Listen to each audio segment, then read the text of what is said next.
Buenas tardes, ¿cómo estamos? Hoy nuevamente nos volvemos a juntar porque vamos a compartir hoy una entrevista muy linda con un amigo, Mario Pérez. Mario Pérez es un gran amigo de Malargüe, que durante mucho tiempo tuvimos la oportunidad de trabajar en Malargüe y poder compartir eh, con Mario muchas experiencias. Así que estamos,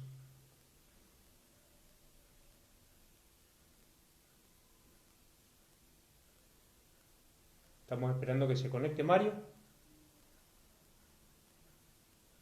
Vamos a ver si podemos...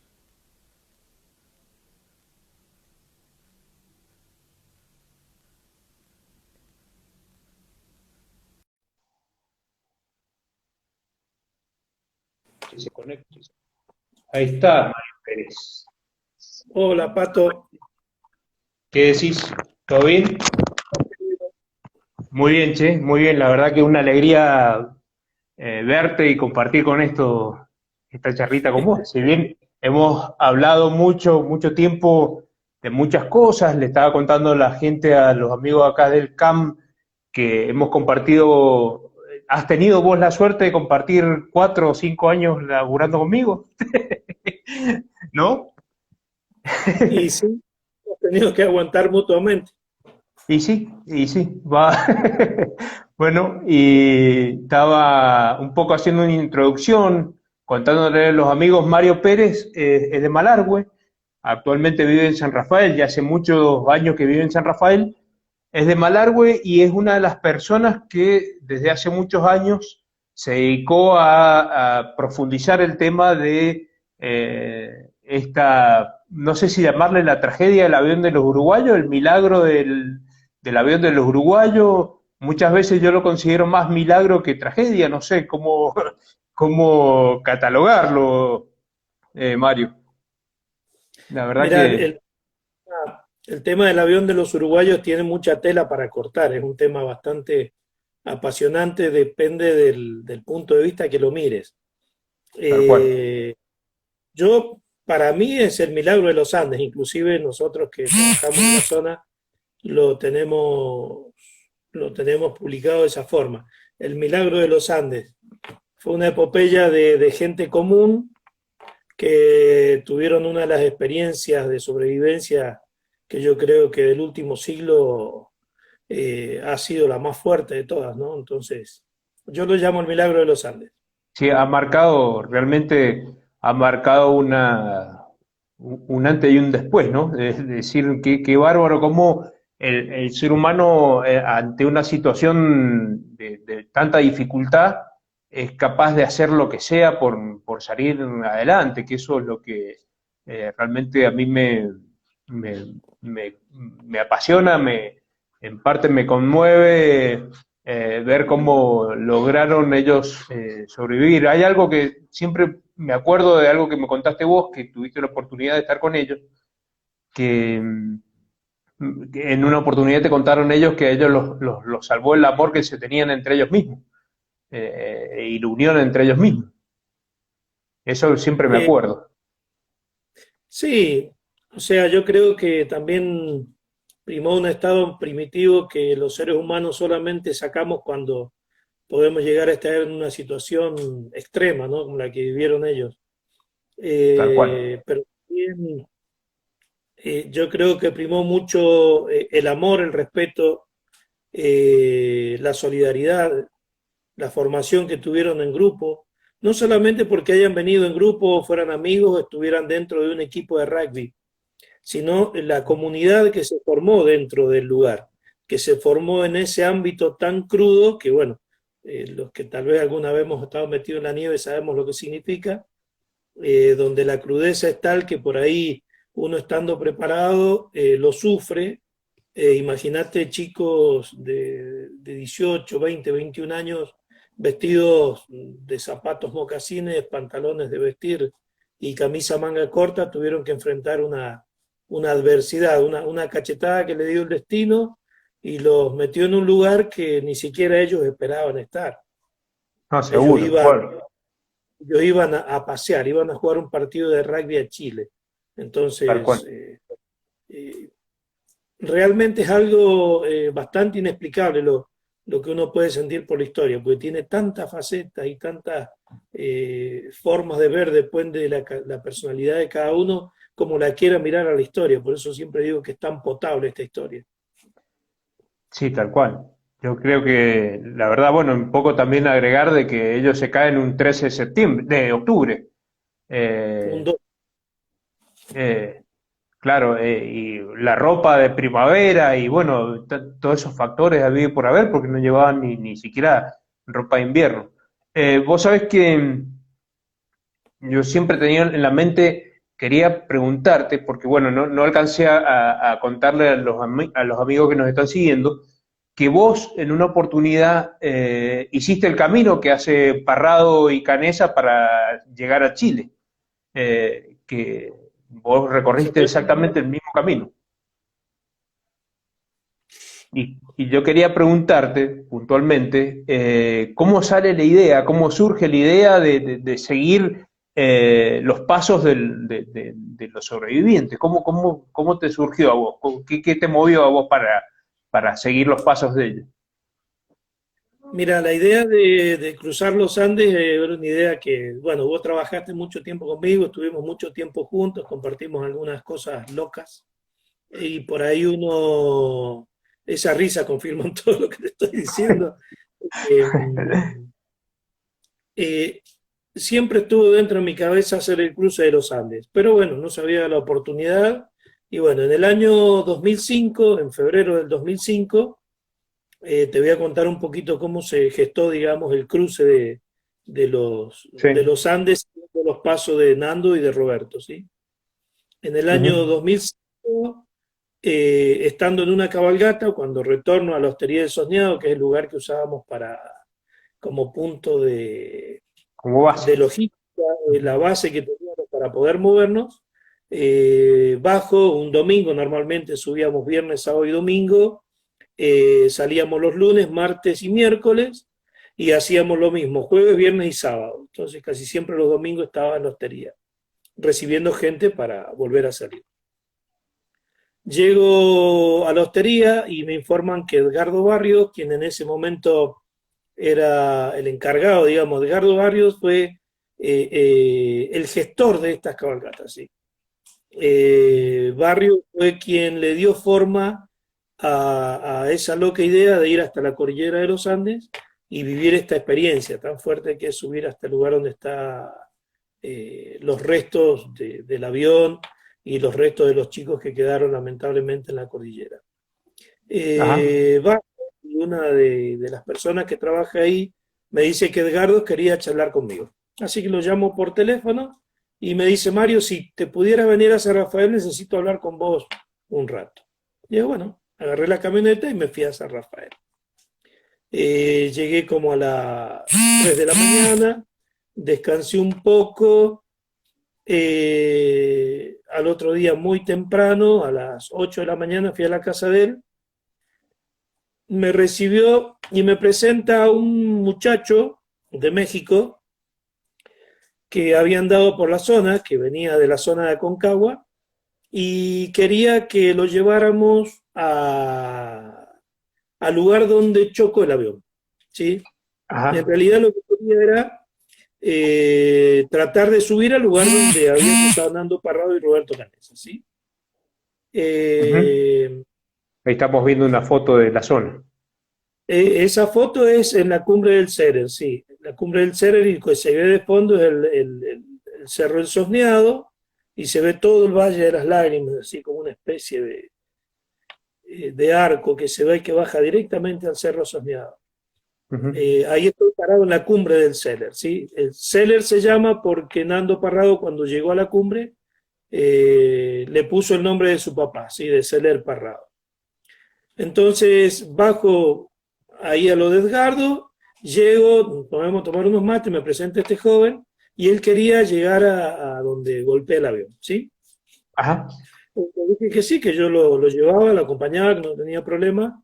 Yo ya había subido un par de veces al lugar y bueno, pero que bueno, también yo no estaba, había estado varios días de cabalgata y todo, y que bueno, por ahí no estaba en condiciones muy óptimas para lograr llegar un poco más allá, ¿sí? Llegar al Ujú. lugar que, ¿sí? Bueno, subimos en una cabalgata y la idea era separarnos después del campamento Barroso, ya que son 3 días de actividad, salir mucho más temprano que el resto del grupo. El resto del grupo iba mi hijo más grande, Juan, iba conmigo en esa cabalgata. Eh, Salimos nosotros a las 5 de la mañana a caballo para llegar al Valle de las Lágrimas mucho antes que el grupo. Generalmente el grupo se mueve de 9 de la mañana en adelante y está llegando a la cruz cerca del mediodía para permanecer hasta las 3 4 de la tarde y de ahí retornar nuevamente al campamento Barroso, que es el lugar donde se hace noche. Estar arriba es complicado, tanto invierno como verano hace mucho frío en esa zona. Tal cual. Eh, Salimos con Ricardo, salimos a caballo, llegamos muy temprano arriba al Valle de las Lágrimas, al lugar donde se encuentra la cruz recordatoria. Sufrió mucho la cabalgata, pero un muchacho que no estaba acostumbrado a andar a caballo, yo ya con algunos años más arriba de un caballo, no me costó tanto, entonces yo apuré el paso para llegar y él, bueno, él le costó bastante el tema de llegar un poco rápido, pero bueno, la idea de llegar temprano también lo entusiasmaba para poder subir hasta la cumbre, ¿sí? Claro. Eso es el Valle de las Lágrimas, esa es la cruz recordatoria donde se encuentran los restos de los chicos que quedaron en los Andes.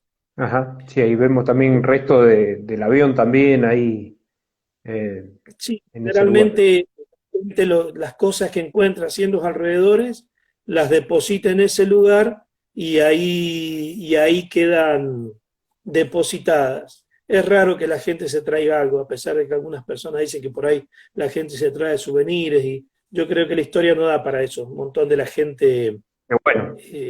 al lugar lleva un respeto muy fuerte por la historia, entonces es muy raro que puedan sacar algo.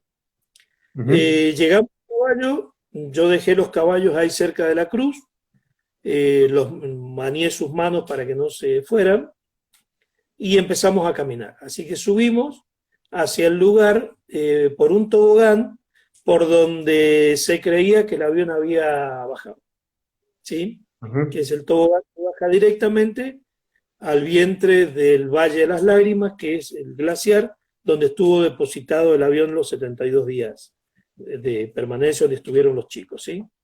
Ese es el camino subiendo al monte, al Seller, ¿sí? Un poquito enterrados en la nieve nos complicó bastante la subida. Se ve que Eh, estaba complicado, che. Sí, sí. sí, bastante complicado. Cuando empezamos a subir, a medida que íbamos subiendo, después que pasamos un campo de penitentes muy grande, eh, encontramos restos del avión, pero no sobre el canal principal. Se abrían dos canales, uno muy pequeño a la derecha y el canal principal, por donde siempre se creyó que cayó el avión, que deslizó el avión, y empezamos a mirar a la derecha y encontramos muchísimo material. Y nos llevó la idea de decir, no, pero no puede ser, si el canal principal es mucho más profundo, porque hay material del otro lado. Es casi inconcebible que hubiera material ahí, porque no podría haber caído ahí de ninguna forma, ni Ujú. siquiera con el... Entonces comenzamos a subir por ese canal, la idea era llegar a la cumbre, hacer travesía en la cumbre y volver al canal principal, por donde bajar y ver de paso una hélice que se encuentra arriba, que hacía tiempo se había encontrado, uno de los vaqueanos la encontró, y bueno, yo había subido a verla, también la conocí el lugar. Entonces la idea era llegar a la cumbre, hacer travesía y volver por el canal principal. Ajá.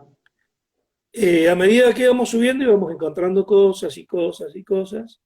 Y bueno, cuando llegamos casi al collado arriba, una especie de monturita en el cerro, que empezamos a llegar a la cumbre, nos sentamos a comer algo, a hidratarnos un poco porque había sido pesada la subida.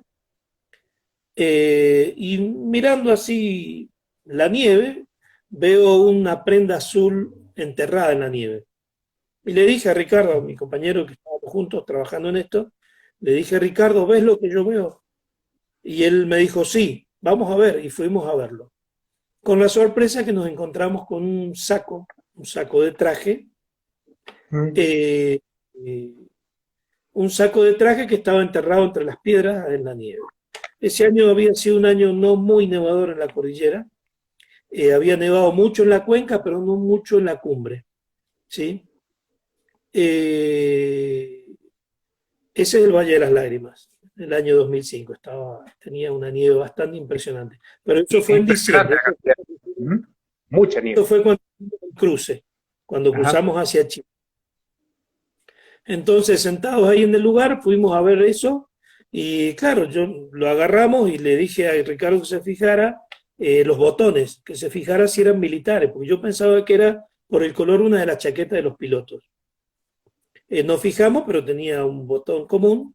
Bueno, y la sacamos. Yo no llevaba cámara de fotos en ese momento, así que le pedí la cámara a Ricardo y empecé a sacar fotos y a documentar todo lo que estaba pasando, ¿sí? Sacarla de la nieve también implicó un poco de, de duda. ¿Por qué? Porque teníamos miedo de que hubiera un resto humano en ese Uf, saco, ¿sí? Y sí, nos causó un poquito de cosquilla pensar que podría haber un resto humano en ese lugar.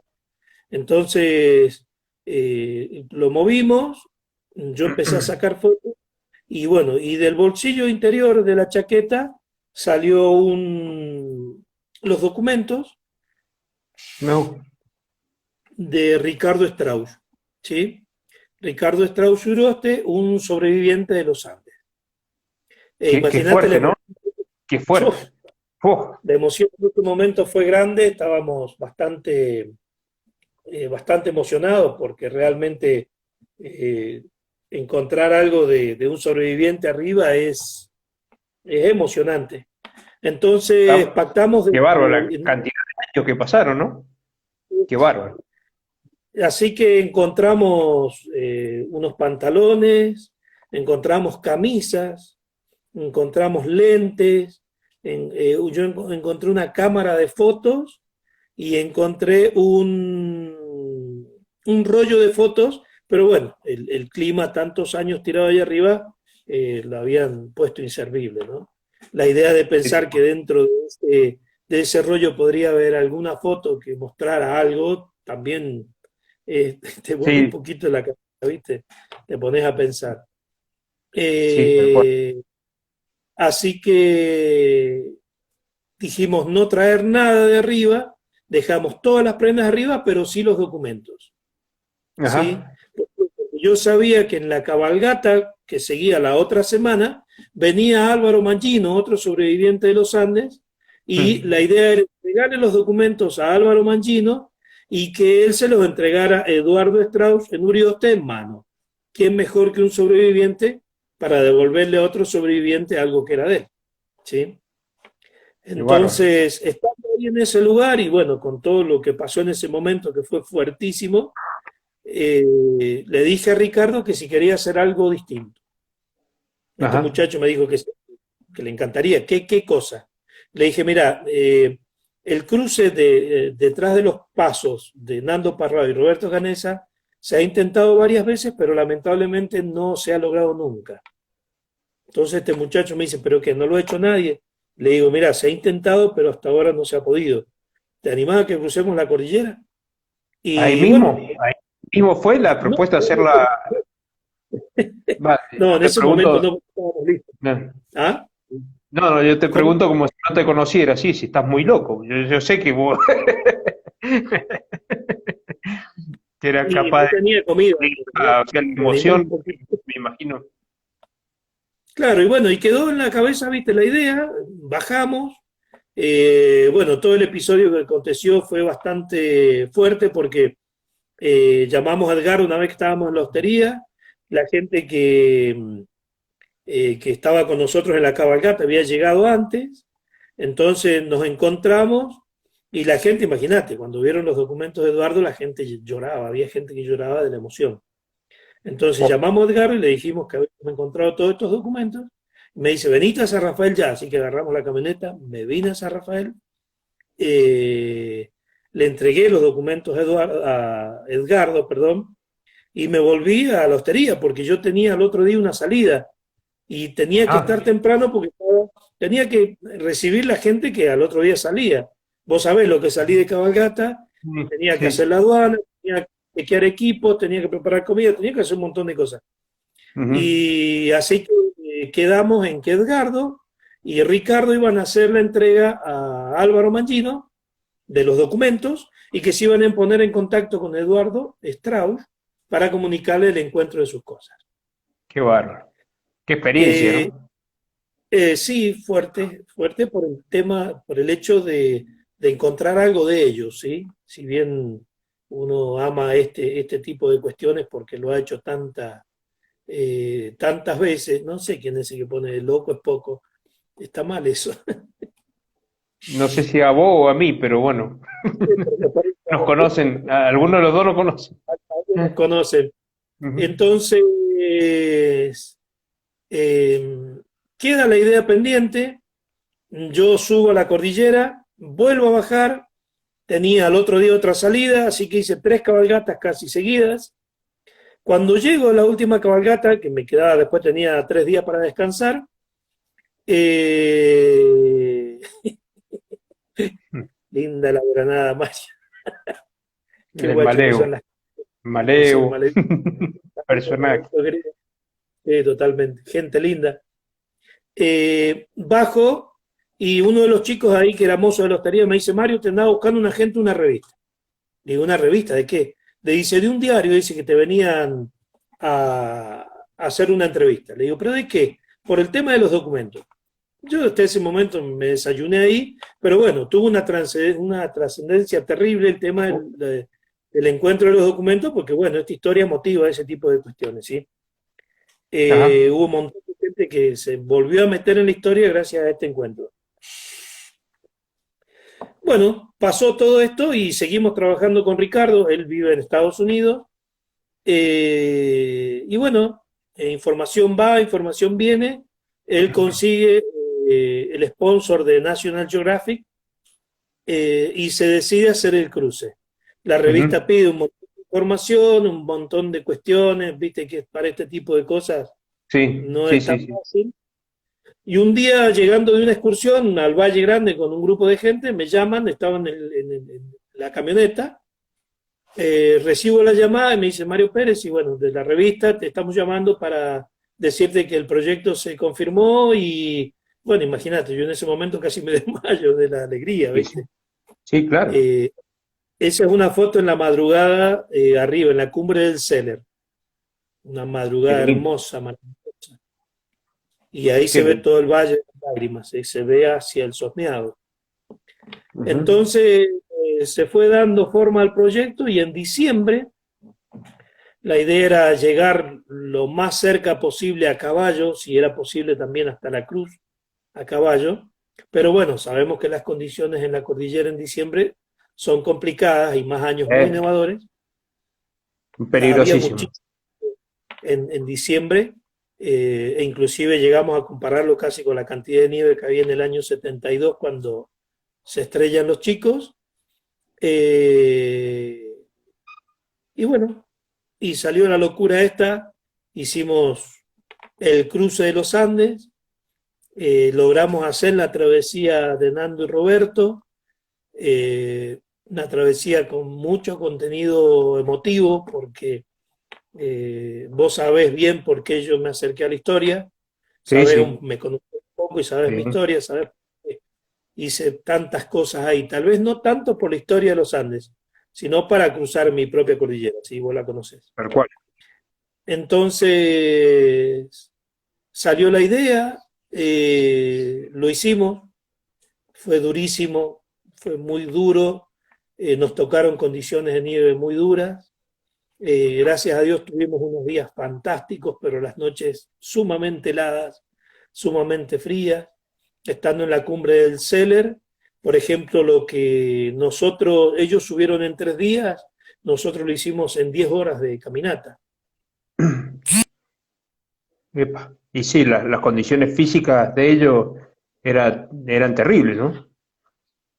totalmente, ellos estaban totalmente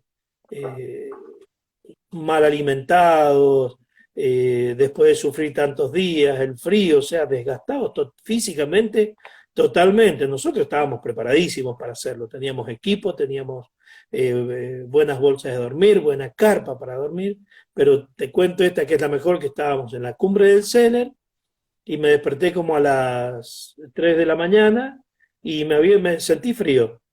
Yo pensé que no había aislado muy bien el piso para dormir, porque lo habíamos armado sobre la nieve.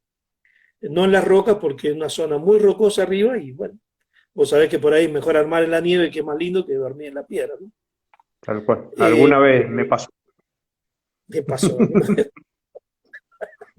Y resulta que, bueno, me desperté como a las 2 3 de la mañana con frío. Mi bolsa de dormir es para 30 grados bajo cero. Dije yo, bueno, se me abrió un cierre de la bolsa. Lo primero que pensé, y me revisé, y no, estaba todo cerradito, el sarcofaguito, cerrado hasta el cuello. Y bueno, me senté, puse otro aislante que tenía en la espalda y me puse la campera de pluma y me volví a acostar, pero saqué mi reloj afuera y lo dejé un ratito. Y hacían 32 grados bajo cero. Mm, Imagínate, mamá. imagínate, yo estaba preparado para eso. Imagínate ellos, Mamá. imagínate ellos 32 grados bajo cero, vestido con ropa común, porque ellos, si bien tenían varias capas de ropa que se pusieron, medias en cantidad para poder soportar el frío, tenían abrigo, pero no era el abrigo necesario para soportar ese tipo de frío. El Sí abrigo puede del ser. corazón, digamos. El abrigo del alma. Qué bárbaro. Mira, ahí está el Javi Roja, el Javi Tuto también escuchando la charla. Qué jugador. Yo creo que, yo creo que en ese cruce se rompió una barrera, Pato. Se rompió Mm, una barrera que pasa más allá de lo humano, ¿sí? Porque eh, es muy difícil, yo te digo, es más, desde que lo hice el cruce hasta el día de hoy, yo todavía no logro entender cómo hicieron los chicos para hacer ese cruce. No logro entenderlo, no logro cerrar algunas cosas porque es duro, es durísimo. Enfrentar esa ladera del Seller que si bien supera los 5.000 metros de altura, pero ¿cómo hicieron? Es bastante incomprensible. Realmente algo maravilloso ellos, sí, increíble. la verdad que es una cosa que es muy difícil de analizar. Por ahí uno se pone a pensar lo que es la necesidad de salir adelante. O sea, ellos nos demostraron que es posible enfrentar cualquier tipo de adversidad. No sé, es una cosa muy difícil de poderla describir. O sea, cómo lo lograron, ¿no? Increíble. Vos sabés que, aprovechando ahí que estábamos hablando del Valle de las Lágrimas, yo te quería preguntar cómo es el Valle de las Lágrimas, cómo, cómo me lo puedes escribir el Valle de las Lágrimas para los amigos que no han ido nunca. Bueno, acá hay mucha gente, bueno, mucha no, toda la gente de montaña metida acá y bueno, hay muchos que conocerán el valle porque hay mucha gente que conoce y tal vez muchísimo más que yo el lugar, ¿sí? Yo he tenido la suerte de recorrerlo muchísimo porque he trabajado mucho tiempo ahí arriba. Eh, el Valle de las Lágrimas es un glaciar que en el 2005 tenía una cantidad de nieve terrible y, por ejemplo, este año ha sido devastador lo que está pasando con el clima e inclusive se ha llegado a partir al medio el glaciar. Este año vimos alarmadísimos como el glaciar tiene una cavidad en el centro y sale un borbotón de agua terrible y bueno, asusta un poco. Ahí se puede ver bien el Valle de las Lágrimas. Sí, es un valle que tiene un nacimiento del arroyo Lágrimas que tributa sus aguas al río Atuel. ¿Sí? Ahí vemos Ujú. el cerro Sosneado de fondo. Es un valle donde el avión estuvo a 3.735 metros sobre nivel del mar. Nace, como te dije, el arroyo Lágrimas y su nombre tiene mucho que ver con... Hay mucha gente que piensa que se llama Valle de las Lágrimas por la historia, Eso te ¿sí? quería preguntar yo, ¿por qué se llama el Valle de las Lágrimas? Yo lo sabía porque vos me comentaste, pero mucha gente cree otra cosa. Mucha gente, sí. Mucha gente lo asocia a la historia, mucha gente que leyó el libro también lo asocia a un valle de lágrimas, que era que los chicos rezaban el rosario permanentemente. Carlitos Páez le hacía rezar el rosario todas las noches. Eh, Vas a encontrar un montón de teorías, ¿sí? Pero yo me quedo con la que me contó don Segundo Ibarra, un viejo eh, eterno de esa zona, que nació, creció y murió en ese lugar. Don Segundo Ibarra contaba de que en la desembocadura del arroyo Lágrimas, donde se junta, se forma una zona de meandros muy marcada que se junta con el río Atuel, hay un cerro que tiene un paso de herraduras que se usó durante muchísimos años para llevar el ganado a la verdad, sí, a la zona más arriba, ¿no? Para que Sí. comieran los bichos, ¿no? Don Segundo me contaba que ese paso ellos le llamaban el paso de las lágrimas. Y le llamaban así porque esa parte tiene mucho, la tierra tiene mucho contenido de azufre. Entonces, cuando los animales levantaban la tierra, los vaqueanos que venían atrás arreando sus animales, se les irritaba mucho la vista y lagrimeaban mucho la vista. Vos sabés lo que es ir atrás de varios caballos que te lloran los ojos terriblemente. Sí. Imagínate la tierra con un poco de azufre. Entonces Oh, ellos le llamaban paso de las lágrimas. Y por consiguiente a todo el valle le decían Valle de las Lágrimas. ajá. ¿Sí? Entonces, yo me quedo con esta, ¿no? Hay varias más, pero yo me quedo con esta porque me la contó Don Segundo, un viejo habitante de la zona, que bueno, lamentablemente él falleció hace un par de años, un libro Y, viviente y uno de los que también claro, subió al lugar mucho antes que cualquiera.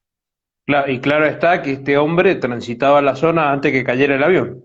O sea que, Sí, lógicamente, estos son familias, Pato, sabemos en la cordillera que hay familias que hace 100 años de historia de familia que están metidos en los Andes.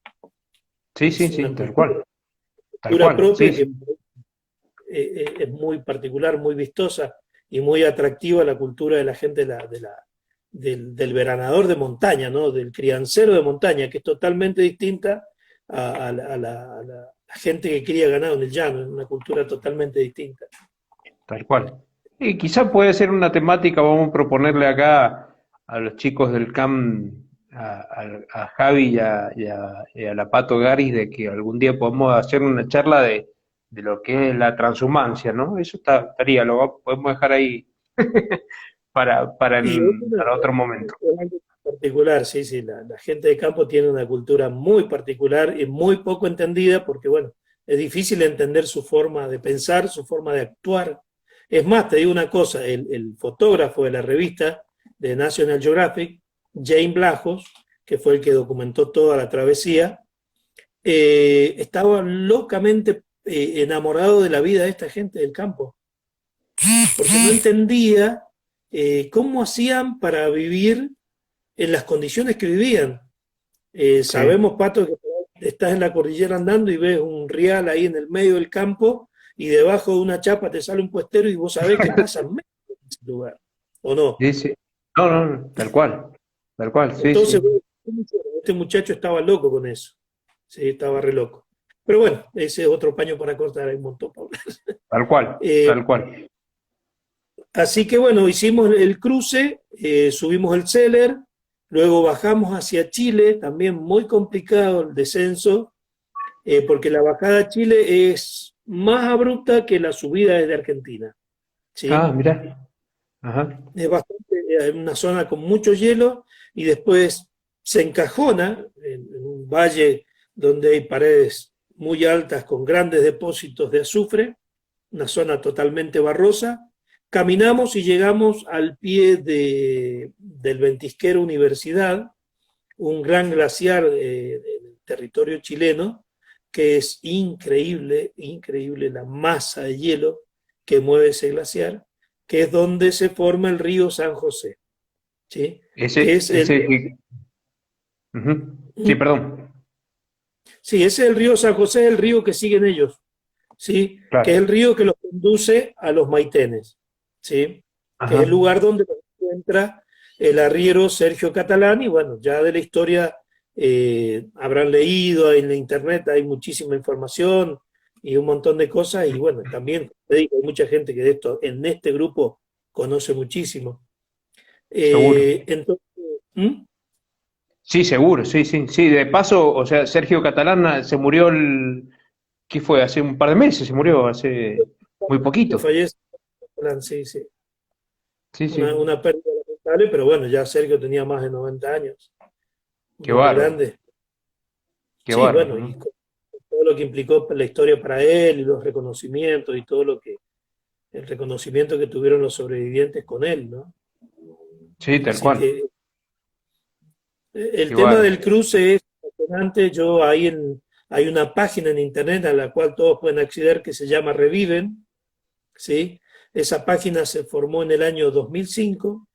La formó un joven de Buenos Aires que se llama Alexis Escaratino, un chico apasionado por la historia de los Andes, y en una cabalgata se formó el grupo Reviven, y bueno, y ahí habemos muchísima gente de todas partes del mundo opinando y aportando cosas permanentemente, y está bueno meterse a esa página porque hay muchísima información de la que quieran sobre la historia de los Andes. Qué bueno, Eh, qué bueno. sí, está buenísimo para poder indagar un poco más sobre la historia. Hay muchas cosas lindas dentro de la página. Qué bueno. Yo en realidad también de paso aprovecho para contarle a los amigos que nos están acompañando de que, bueno, vos tuviste la oportunidad de llevar a algunos de los sobrevivientes, de reencontrarse un poco, vos ser testigo de cuando ellos se reencontraron con su historia, que tiene que haber sido una cosa fuertísima porque, bueno, eh, hay que estar ahí, ¿no? Y tener la necesidad de volver a cerrar un ciclo, quizá, o no sé. ¿Qué es lo que viviste vos al lado de ellos cuando has tenido la oportunidad de acompañarnos? Mira, estar con un sobreviviente de los Andes, en los Andes, y más en el Valle de las Lágrimas, es la frutillita del postre, ¿no? Por decirlo de alguna manera. Porque ellos es como que se vuelven a reencontrar con ellos mismos. Porque si bien la historia, mucha gente la mira por el tema de muerte, desolación, tristeza, ansiedad, todo lo que implica la historia en sí, lo que primó fue la vida, ¿sí? Y primó el ejemplo de vida, que fue lo que lo sacó adelante a ellos, las ganas de vivir, las ganas de retornar a su vida cotidiana, como nos pasaría a cualquiera de nosotros, ¿sí? Sí, Estar seguro. con ellos es muy emocionante, porque ellos generalmente van con familia, llevan a sus hijos o a sus primos o a algunos de sus parientes, amigos, y siempre te cuentan cosas y vos te quedás de una sola pieza porque es muy fuerte estar con ellos y ver cómo se quiebran ellos en los Andes es terrible. Y por ahí vos les preguntás, porque bueno, yo gracias a Dios tuve la suerte de que esta historia me regaló un montón de amigos y varios de ellos como amigos, que los adoro, los amo profundamente porque son personas maravillosas. Y por ahí te cuentan cosas que vos decís que no puede ser, ¿viste? Cosas imposibles, pero sí fueron cosas que vivieron. Eso es un atardecer en el Valle de las Lágrimas, ahí se ve la cruz recordatoria, el Cerro Soñado de fondo, que esa es una de las imágenes que ellos tenían en el día a día, ellos veían esa imagen Ah, permanentemente, claro. y también fue Ujú. una de las razones por las cuales no bajaron para el lado de Argentina. Claro, ver el masacote ese tan gigantesco que es el soñado. Cerro. eh, Ujú. Y Tal por la cual. información que tenían también tenían que caminar hacia el oeste, no hacia el este, ¿sí? Claro, un poco, vos querés contarnos esa información, porque seguramente haya gente que no sepan poco por qué ellos terminan yendo para Chile. O sea, yo fui uno de los primeros cuando empecé a conocer la historia, hace muchos años, y digo, pero ¿cómo puede ser si estaban tan cerca? Terminaron yéndose para el oeste. Pero hay mucha gente, seguramente los que nos están escuchando ahora, que no saben por qué ellos terminan yéndose para el oeste. Ellos cuando despegan de Montevideo, de Uruguay, eh, tenían que llegar a Santiago de Chile, ¿sí? Ese era el final del recorrido, ¿sí? Cuando llegan a Mendoza se encuentran con un frente muy fuerte de tormenta en la cordillera de los Andes, ¿sí? O sea que el paso de las cuevas aéreos era imposible pasarlo, entonces pasan una noche en el plumerillo del avión y ellos Mendoza, ¿sí? Ellos visitan Ujú. la ciudad de Mendoza, andaban por ahí, y el otro día se los cita al aeropuerto para ver qué iban a hacer. Recuerden que era un avión militar y bueno, un avión militar sin permiso o autorización no puede estar muchas horas en un suelo que no sea propio, ¿no? Que no sea Claro. de su país, ¿sí? Hay normas que se tienen que Sí, sí. respetar, ¿sí? Entonces los llaman, los citan en el aeropuerto, van todos y bueno, les informan de que no pueden pasar, que tenían que volverse a Uruguay. O pasaban o iban a Uruguay, ¿sí? A todo Se esto tenían que ven ir de, un... se tenían que ir Sí, de Mendoza. exactamente. Eh, a todo esto ven un avión de carga viejo que viene del lado de Chile y aterriza. Y bueno, los pilotos se entrevistan con estos pilotos que bajan. Y claro, los muchachos decían, si pasó ese matuasto que pasó volando, ¿cómo no vamos a Mm. pasar nosotros también? Entonces, como lo dice Álvaro, irresponsablemente nosotros hicimos presión a los pilotos, si bien no creo que les haya afectado mucho a los pilotos la presión de ellos, eh, deciden cruzar, ya que se les informa de que sobre el Paso Planchón, al sur de la provincia de Mendoza, tomando la ruta aérea de Malargüe y Curicó, había un frente bueno de clima y que por ahí podían cruzar. ¿Sí? Claro. Entonces, hacen el, cami hacen el camino hacia Malargüe. Cuando llegan a Malargüe, tienen que tomar la ruta aérea de Malargüe a Curicó y son, no sé si 11, 13 minutos aéreos de vuelo para cruzar los Andes y a Ah, es un los poquito, muy. poco, y entre los 4 y 7 minutos toman dirección hacia el norte, ¿sí? Hacia Ujú. Santiago de Chile. Suposiciones de por qué fue eso hay muchísimas, ¿sí? Vas a encontrar versiones de todo tipo, de pilotos profesionales, de todo lo que se estudió de la historia, de por qué, si fue un error humano, si fue una falla mecánica. Hay millones y millones de propuestas para poder deliberar sobre ese tema. La realidad es que ellos se encontraron en el medio de los Andes, en una tormenta de viento que les quitó a muchísima altura de repente, y bueno, y se encuentran metidos en el medio de la cordillera. Los pilotos hacen una maniobra, pero lamentablemente no logran salir de un valle, que es el valle donde se forma el río Tinguiririca, y golpean en un cerro, y bueno, y ahí nace la historia de los Andes, del milagro de los Andes. Claro.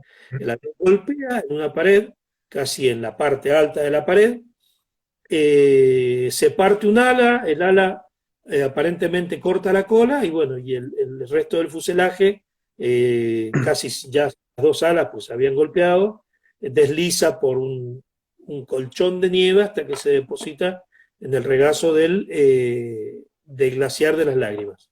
¿Sí? Qué ¿Por qué bárbaro, caminan? bajó por un tobogán de nieve, digamos.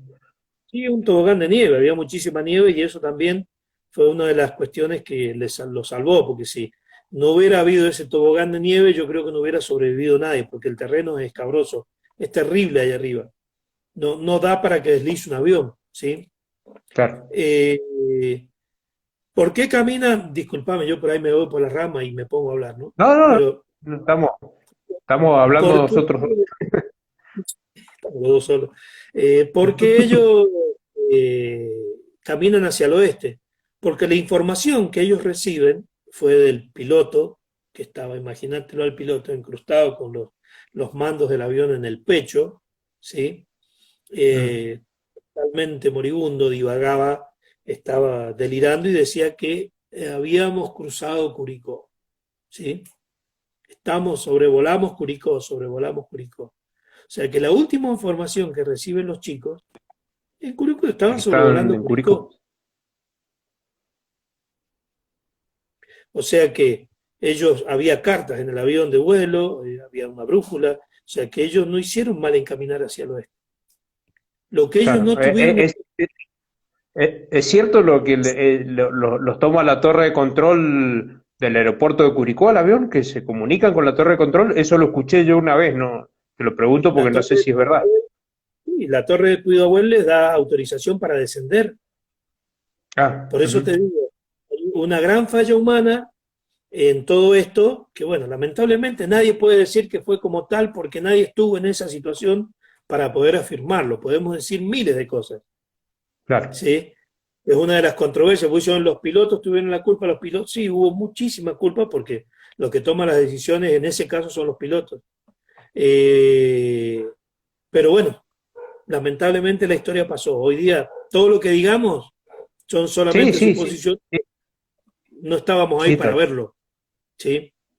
tal cual, tal cual. Entonces, la información de los chicos es que estaban sobrevolando Curicó. Entonces, después de analizar todo eso entre ellos, deciden que tenían que salir hacia el oeste. Venir hacia el este era cruzar la cordillera de los Andes, Claro, tal ¿sí? cual, tal cual. Exacto. Sí, sí, sí, sí, tal Era cual. cruzar los Andes. Para ellos iba a ser tener que cruzar todo el macizo andino. Estaban Tal en cual, Chile, no estaban en Argentina, con el tal decadente cual. que para ellos no estaban en Argentina. Y para Claro, ellos bajar por el arroyo Lágrimas, en ningún momento lo vieron, hubo varias salidas que hicieron para un lado o para el otro, pero en ningún momento lo pudieron ver. Y esa mole que ellos divisaban cada día, que es el Cerro Soñado, era infranqueable. Cruzar la cordillera de los Andes y tener que enfrentar esas moles, para ellos era algo imposible. Recordad que eran chicos de barrio, no eran chicos de montaña. Uruguay, que no, no no, sé tal cuál es cual. la de Uruguay, ¿sí? Entonces ellos no tenían cero experiencia en la montaña, cero de nada para ellos. Todo lo que hicieron lo hicieron sin saber qué estaban haciendo. Y yo creo que eso también los salvó, ¿sí? Tal cual. Porque no tuvieron que enfrentar la duda de decir, no, y si tengo que salir para acá, no, hicieron lo que pudieron para salir y lo lograron. Gracias a Dios pudieron hacerlo y lo lograron. Tal cual. Y de salir esta historia que es como es, ¿no? Sí, Entonces ellos, la información que tenían que estaban sobrevolando Curicó, entonces tenían que caminar hacia el oeste. La pared del Seller, que en realidad son las sierras de San Hilario, el cordón de San Hilario, era subir y al otro lado ellos ya suponían que iban a ver los verdes valles chilenos. y O sea, encontraron ellos el sabían, otro. Sí, terrible. terrible, porque fue una vista que yo, bueno, qué sé yo, yo estuve ahí arriba y es terrible, porque vos llegás allá arriba y decís, bueno, ya se me va a poner un poco más fácil. Y no, es terrible porque ves toda la cordillera de los Andes. Tenés que Claro, cruzarla, tal ¿sí? cual. Entonces, imagínate la desolación de ellos estando allá arriba y tomar la decisión más importante de su vida, que fue Seguir. decidir cómo iban a morir. Oh, ¿Qué hago? ¿Muero acá o muero caminando y ver si puedo llegar a algún lado y salvar a mis amigos, salvarme yo, volver con los míos? O sea, por eso te digo que la historia tiene tanto de motivo y tiene tantas facetas que es apasionante. La historia de los Andes es algo, los invito a todos a que lean un poco sobre la historia porque sí, realmente es increíble. sí, Entonces caminan hacia... claro. Mira, hay una ¿Cuánto? parte que me conmovió mucho.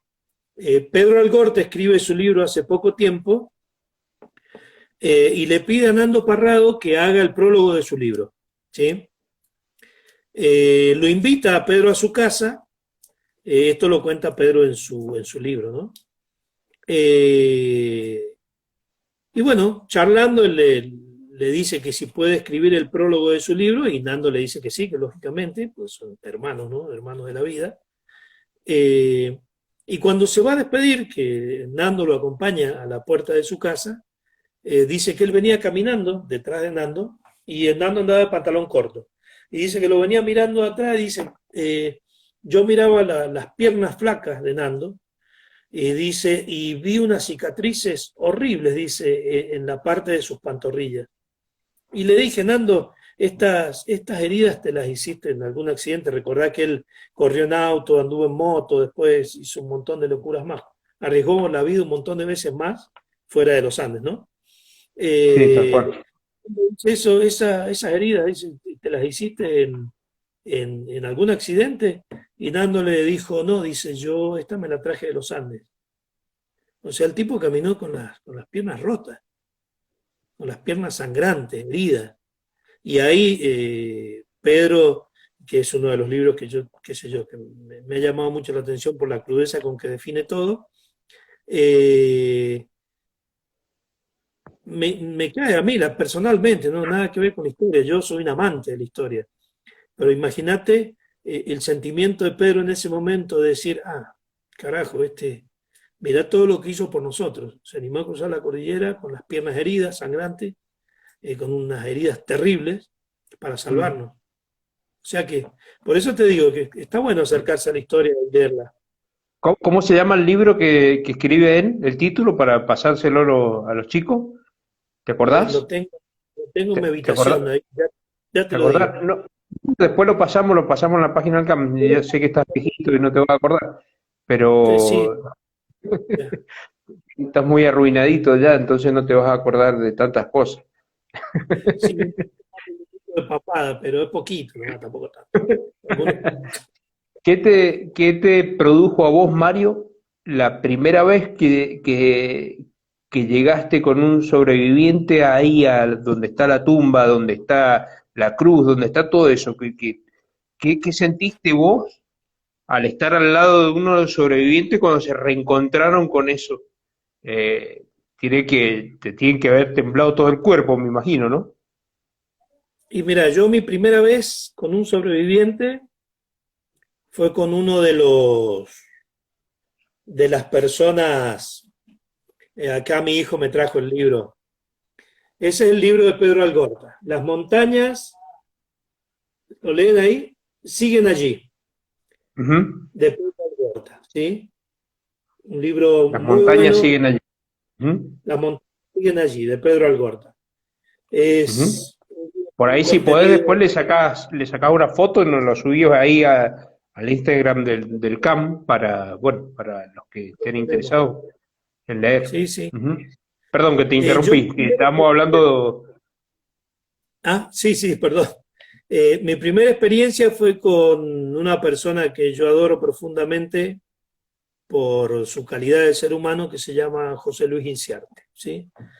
A quien comúnmente todos le dicen Coche Inciarte. Coche Inciarte, Álvaro Mangino, que son dos personas que adoro porque realmente eh, yo seguí, yo me subí a la historia de ellos para cruzar parte de mi propia cordillera, ¿sí? Sí.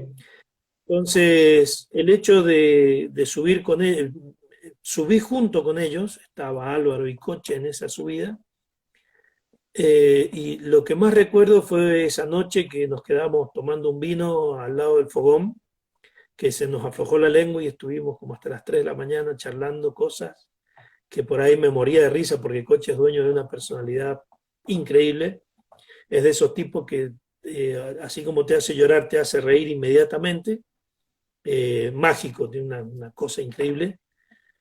Y bueno, el hecho de llegar con ellos arriba fue terrible, fue muy fuerte, porque yo también vi representado mucho de lo que a mí me pasaba, ¿sí? A modo personal, no porque yo haya estado allá arriba o haya algo mío allá arriba, por lo que yo sentía internamente, ¿sí? Sí, tal cual.